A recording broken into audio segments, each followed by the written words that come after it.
അല്ലേ? Hi dears, welcome back to ഇസാഷാൻസ്. അപ്പോൾ ഇന്ന് ഞാൻ വന്നിട്ടുള്ളത് ഒരു മട്ടൻ കറിയുടെ റെസിപ്പി ആയിട്ടാണ് കേട്ടോ.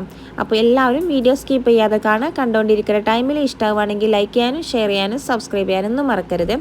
അപ്പോൾ നമുക്ക് നേരെ വീഡിയോയിലേക്ക് കിടക്കാം.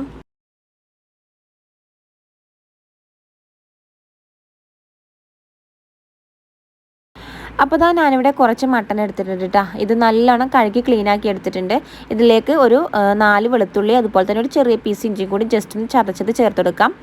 പിന്നെ അതിലേക്ക് 1/2 സ്പൂൺ അളവിൽ മഞ്ഞൾപ്പൊടി, അതുപോലെ തന്നെ 1 സ്പൂൺ അളവിൽ മുളക് പൊടി, 1 സ്പൂൺ മല്ലിപ്പൊടി, അതുപോലെ തന്നെ ഒരു കുറച്ച് ഗരം മസാലയും കൂടി ചേർക്കാം കേട്ടോ. അപ്പോൾ ഞാനിത് കുക്കറിലാണ് വേവിച്ചെടുക്കുന്നത്. ഇനി ഇതിലേക്ക് ആവശ്യത്തിനുള്ള ഉപ്പ് ചേർക്കുക. എന്നിട്ട് കൈ വെച്ച് നല്ലോണം ഒന്ന് കുഴച്ചെടുക്കുക കേട്ടോ. ഈ ഒരു മസാലപ്പൊടികളൊക്കെ ഈ ഒരു മട്ടനിലോട്ട് നല്ലതുപോലെ പിടിക്കുന്ന രീതിയിൽ വേണം കുഴച്ചെടുക്കാൻ. എന്നിട്ട് ഇതിലേക്ക് ഒരു കുറച്ച് വെള്ളം ഒഴിച്ചെടുക്കുക. എന്നിട്ട് വേവിച്ചെടുക്കുക.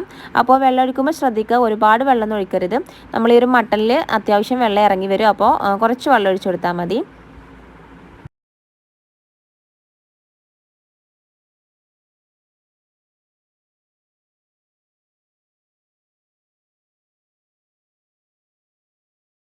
അപ്പോൾ ഈ ഒരു മട്ടൻ ഒരു 3/4 ഭാഗത്തോളം കുക്കായാൽ മതി. ബാക്കി നമ്മൾ മസാലയിലാണ് വേവിച്ചെടുക്കുന്നത് കേട്ടോ.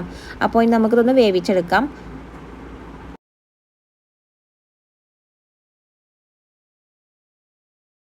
അപ്പോൾ മട്ടൻ വേവുന്ന ആ ടൈമിൽ നമുക്കിവിടെ അതിലേക്കുള്ള മസാല റെഡിയാക്കാം. അപ്പോൾ ഞാൻ അതിന് വേണ്ടിയിട്ട് ഒരു മൺചട്ടിയാണ് എടുത്തിട്ടുള്ളത്.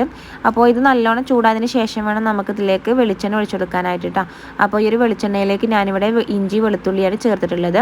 കൂടെ തന്നെ ഒരു 2 പച്ചമുളക് നെടുകെ കീറിയത് കൂടി ചേർക്കുകയാണ്. ഇനി ഇതിലേക്ക് കുറച്ച് കറിവേപ്പിലയും കൂടി ചേർക്കട്ടെ. കറിവേപ്പില ഇത്തിരി അധികമായാലും കുഴപ്പമില്ല. ഇനി ഇതിലേക്ക് മെയിനായിട്ട് വേണ്ടത് ചെറിയ ഉള്ളിയാണ് കേട്ടോ. ചെറിയ ഉള്ളി നമുക്ക് എത്രത്തോളം എടുക്കാൻ പറ്റുന്ന അത്രത്തോളം എടുത്താൽ ഈ ഒരു മട്ടൻ കറിക്ക് ടേസ്റ്റ് കൂടും. അപ്പോൾ അതിനനുസരിച്ചിട്ട് ചെറിയ ഉള്ളി എടുക്കാൻ നോക്കുക. ഇനി ഈ ചെറിയുള്ളി ഒന്ന് നല്ലോണം ഒന്ന് വഴറ്റിയെടുക്കുക. അപ്പോൾ അതിന് വേണമെങ്കിൽ നുള്ള ഉപ്പും കൂടി ചേർത്തിട്ട് ഇതൊന്ന് അടച്ചു വെച്ച് ഒന്ന് വേവിച്ചെടുത്താൽ മതി. അപ്പോൾ ഈ ഒരു ചെറുള്ളി ഏകദേശം വെന്ത് വന്നിട്ടുണ്ട്. ഇനി നമുക്കിതിലേക്ക് വലിയുള്ളി ചേർത്തെടുക്കാം. ഞാനിവിടെ ഒരു മീഡിയം സൈസിലുള്ള വലിയുള്ളിയാണ് ചേർത്തിട്ടുള്ളത്. അപ്പോൾ വലിയുള്ളി ഒരുപാടൊന്നും ചേർക്കണ്ട, കാരണം ഈ ഒരു കറിക്കൊരു മധുരം വരും. അപ്പോൾ അതിനനുസരിച്ചിട്ട് വേണം വലിയുള്ളി ചേർത്തെടുക്കാൻ. അപ്പോൾ ഞാൻ ഈ വലിയുള്ളി കൂടി ചേർത്തിട്ട് ഇത് നമുക്ക് ജസ്റ്റ് ഒന്ന് വഴറ്റിയെടുക്കുക. അപ്പോൾ ഉള്ളിയൊക്കെ നല്ലോണം വാടി വന്നിട്ടുണ്ട്. ഇനി നമുക്കിതിലേക്ക് മസാലപ്പൊടികൾ ഓരോന്നായി ചേർത്തെടുക്കാം. അപ്പോൾ ആദ്യം തന്നെ ഇവിടെ ഞാൻ ഒരു നുള്ളു മഞ്ഞൾപ്പൊടിയാണ് ചേർത്തിട്ടുള്ളത്. കൂടെ തന്നെ മല്ലിപ്പൊടി ചേർത്തിട്ടുണ്ട്. മല്ലിപ്പൊടി ഞാനിവിടെ ഒരു 1.5 സ്പൂൺ അളവിൽ മല്ലിപ്പൊടി ചേർത്തിട്ടുണ്ട്.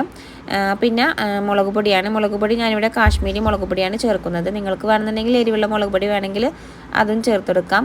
അപ്പോൾ ഞാൻ ഈ ഒരു മുളക് പൊടി ചേർക്കുന്നതെന്ന് വെച്ചാൽ നമ്മളെ ഈ മട്ടൻ കറിക്ക് നല്ലൊരു കളർ കിട്ടാൻ വേണ്ടിയിട്ടാണ് കേട്ടോ. അപ്പോൾ ഈ ഒരു പൊടികളൊക്കെ ചേർത്തിട്ട് നല്ലോണം ഒന്നുകൂടി ഒന്ന് ഇളക്കി കൊടുക്കുക. ഈ ഒരു പൊടികളുടെ പച്ച സ്മെല്ലൊക്കെ പോകുന്നവരെ ഒന്നുകൂടി ഒന്ന് വഴറ്റി കൊടുക്കുക കേട്ടോ.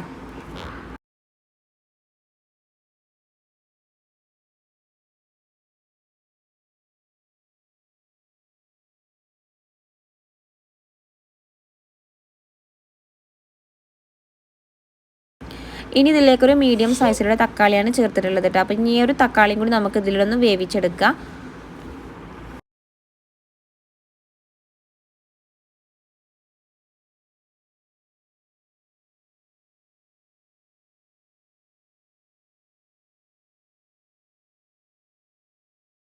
അപ്പോൾ തക്കാളി നല്ലോണം വെന്ത് വന്നിട്ടുണ്ട്. അപ്പോൾ നമ്മുടെ മസാല ഇവിടെ റെഡി ആയിട്ടുണ്ട്. അപ്പോൾ ആ ടൈമിൽ നമ്മൾ നേരത്തെ കുക്ക് ചെയ്ത് വെച്ച ഒരു മട്ടൻ ഉണ്ടല്ലോ, ആ മട്ടനിലോട്ട് നമ്മൾ ഈ ഒരു മസാല ചേർത്ത് കൊടുക്കാം. എന്നിട്ട് ഞാൻ നേരത്തെ പറഞ്ഞിരുന്നത് ഇത് 3/4 ഭാഗം വേവിച്ചെടുത്താൽ മതിയെന്ന്. അപ്പോൾ തന്നെ ഈ ഒരു മസാലയും കൂടി ഇതിലേക്ക് ചേർത്തിട്ട് നമുക്ക് ഒരു വിസിലും കൂടി ഒന്ന് അടുപ്പിച്ചെടുക്കാം. അപ്പോൾ ഈ ഒരു മസാല അതുപോലെ തന്നെ ഈ ഒരു മട്ടണും കൂടി നല്ലോണം മിക്സ് ആയിട്ട് അതിൻ്റെ ഫ്ലേവറൊക്കെ ഈ ഒരു മട്ടനിലോട്ട് പിടിക്കും. അപ്പോൾ അതിന് വേണ്ടിയിട്ടാണ് നമ്മളിങ്ങനെ ചെയ്യുന്നത്. നമുക്കിത് ഒന്നുകൂടി ഒന്ന് വേവിച്ചെടുക്കാം.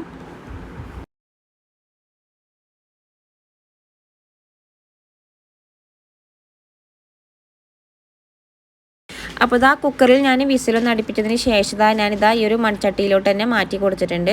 എന്നിട്ട് ഞാനിതാ ഇതിൽ വെള്ളമൊക്കെ ഒന്ന് വറ്റിക്കാൻ വേണ്ടിയിട്ട് ഹൈ ഫ്ലെയിമിലിട്ടൊന്ന് വെള്ളമൊക്കെ ഒന്ന് വറ്റിച്ചെടുക്കുകയാണ്.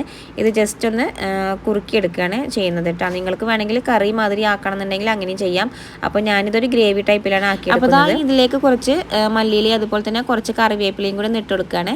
എന്നിട്ട് ഒന്നുകൂടെ ഒന്ന് മിക്സ് ആക്കി കൊടുക്കുക. അപ്പോൾ നമ്മുടെ വളരെ ഈസി ആയിട്ട് അതുപോലെ തന്നെ വളരെ ടേസ്റ്റിൽ ഉണ്ടാക്കിയെടുക്കാൻ പറ്റുന്ന ഈ ഒരു മട്ടൻ കറി അല്ലെങ്കിൽ മട്ടൻ ഗ്രേവി ഇവിടെ റെഡി ആയിട്ടുണ്ട്. എല്ലാവരും ഈ ഒരു രീതിക്ക് ട്രൈ ചെയ്ത് നോക്കുക. എന്നിട്ട് ഫീഡ്ബാക്ക് അറിയിക്കണം. അപ്പോൾ ഇൻഷാ അല്ലാഹ് പുതിയൊരു വീഡിയോയുമായി വരുന്നത് വരെ എല്ലാവർക്കും താങ്ക് യു ഫോർ വാച്ചിങ്.